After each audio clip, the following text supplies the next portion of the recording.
আসসালামু আলাইকুম, সকলকেই ওয়েলকাম করতেছি। আমি মোহাম্মদ নজরুল ইসলাম। আসলে সকলেই একটা প্রত্যাশা আছে যে গুচ্ছের দ্বিতীয় মেরিটের রেজাল্ট কবে আসতে পারে এবং হচ্ছে যে কত ওয়েটিং দিতে পারে। এটা আসলে সবারই চিন্তার বিষয় যে ওয়েটিং কতদূর যাবে। ওয়েটিং ভালো হচ্ছে যে বেশি দূরে না গেলে অনেকেরই হচ্ছে যে হয়তোবা চান্স পাবে না। সো এটা নিয়ে আজকে একটু আলোচনা করা দরকার যে ওয়েটিং আসলে কত দূরে যাবে, এটা নিয়ে একটু আলোচনা করে দেখি। তবে আমি যতদূর আলোচনা করবো আমার অভিজ্ঞতার আলোকে, এটা যে একজ্যাক্ট তথ্য এরকম না, এটা আমার এই কয়েক বছরের অ্যাডমিশন টেস্ট নিয়ে কাজ করার যে অভিজ্ঞতা এর আলোকে আসলে আলোচনা করব। তার আগে একটু দেখে নিই যে আসলে গুচ্ছ ভর্তি পরীক্ষার ওয়েবসাইট যে আছে, ওয়েবসাইটে তারা কি বলছে দ্বিতীয় পর্যায়ে ভর্তি নিয়ে। তারা বলছে যে আগামী ছাব্বিশ অর্থাৎ 26শে জুন তারিখ হতে 28/6/2024 তারিখের মধ্যে জিএসটি ওয়েবসাইটে দ্বিতীয় পর্যায়ের যে ভর্তি এটা সম্পন্ন হবে, অর্থাৎ 26 তারিখ অথবা 25 তারিখ রাতে দ্বিতীয় মেরিট রেজাল্টটা দিতে পারে।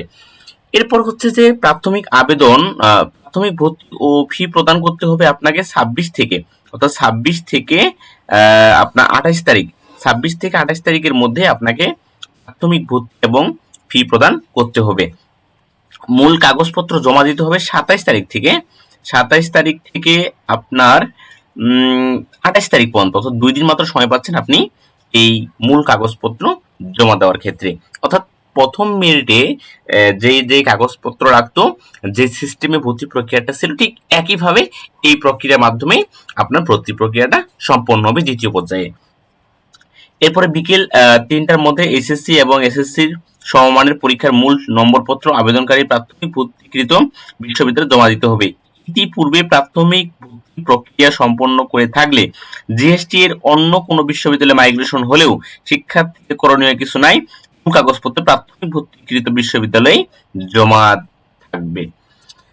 তো এটা খুব স্পষ্ট করে তারা বলে দিয়েছে। এরপর হচ্ছে মাইগ্রেশন নিয়ে একটা তথ্য দিছে যে সকল প্রকার সকল প্রকার মাইগ্রেশন স্টপ 28/6 বিকেল 3টার মধ্যে অবশ্যই সম্পন্ন করতে হবে।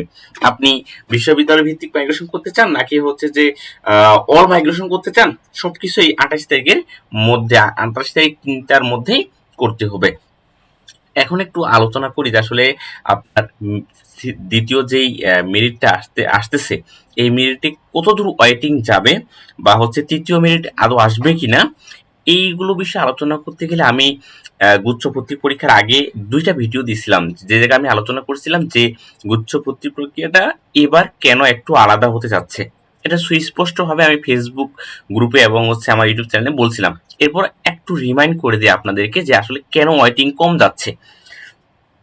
কেন কম যাচ্ছে, যে আপনার যখন গুচ্ছ ভর্তি পরীক্ষা পিছায় আসলো, আরো 1-1.5 মাস সময় বেশি পাচ্ছে স্টুডেন্টরা, এই জায়গাতে আসলে টার্নিং পয়েন্টটা কিরকম।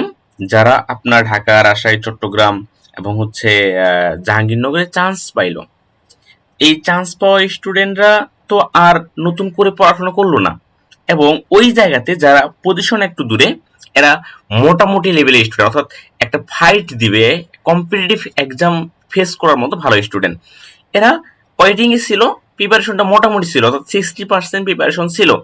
এরা যখন 2 মাস সময় পাইলো, এই স্টুডেন্টরা আবার জিরো থেকে শুরু করে 2 মাসের মধ্যে একদম ফুল প্রিপারেশন নিয়ে নিল। অর্থাৎ আগে যারা সায়েন্স পাইছে এরা আর নতুন করে পরীক্ষা দিতে বসলো না, দ্বিতীয়বার যারা মোটামুটি পর্যায়ে রেজাল্ট ছিল এরা নতুন করে প্রিপারেশন নিয়ে প্রিপারেশনটা ভালো করে আবার পরীক্ষা দিল, এরা একদম রিফ্রেশার মতো কাজ করলো। এরা অন্য জায়গায় চান্স পায় নাই, গুচ্ছে চান্স পেয়ে বসে আছে এবং এই জায়গায় তারা ভর্তি হয়ে নিল। অর্থাৎ অ্যাডমিশন টেস্টটা এরকমই হয়ে গেছে। এবার যদি পরীক্ষাটা না পিছাইতো, গুচ্ছের পরীক্ষাটা না পিছাই ওই সময়টাতে হয়ে যেত, ঈদের আগে হয়ে যেত, রোজা ঈদের আগে হয়ে যেত, সেক্ষেত্রে ওয়েটিং দূরে যাইতো। কারণ কি, কারণ হচ্ছে ওই যে ঢাকা বিশ্ববিদ্যালয় তখন রেজাল্ট হয় নাই, রাজশাহী বিশ্ববিদ্যালয়ের রেজাল্ট হয় নাই, ওই স্টুডেন্ট আবার পরীক্ষা দিত এবং হচ্ছে তারা চান্স পাইতো। এরা যখন রাজশাহী বা ঢাকাতে ভর্তি হইতো তখন ওয়েটিংটা অনেক দূরে যাইতো। যখনই পরীক্ষাটা পিছাইলো আর ওয়েটিং দূরে যাচ্ছে না, এটা হচ্ছে মূল সমস্যা, এবং এটা আমি একাধিকবার আপনাদেরকে মনে করে দেওয়ার চেষ্টা করছি। এখন যারা হচ্ছে যে আমার ওই সময় আলোচনাটা একটু সিরিয়াসলি নিয়েছে তারা সত্যি ভালো পড়াশোনা করছে। যারা ওয়েটিং খুব দূরে যাবে না, সো হচ্ছে আপনাদেরকে হচ্ছে মরিচিকার আশা দেখিয়ে লাভ নেই, ওয়েটিং খুব একটা বেশি দূরে যাচ্ছে না এবার। গতবারের তুলনায় এবার খুব একটা বেশি দূরে যাচ্ছে না। আচ্ছা, কথা বাড়াচ্ছি না, সকলের শুভকামনা করে এখানে শেষ করছি আজকের ভিডিও। পরবর্তী আপডেট আপনাদেরকে জানিয়ে দিব। ধন্যবাদ সবাইকে।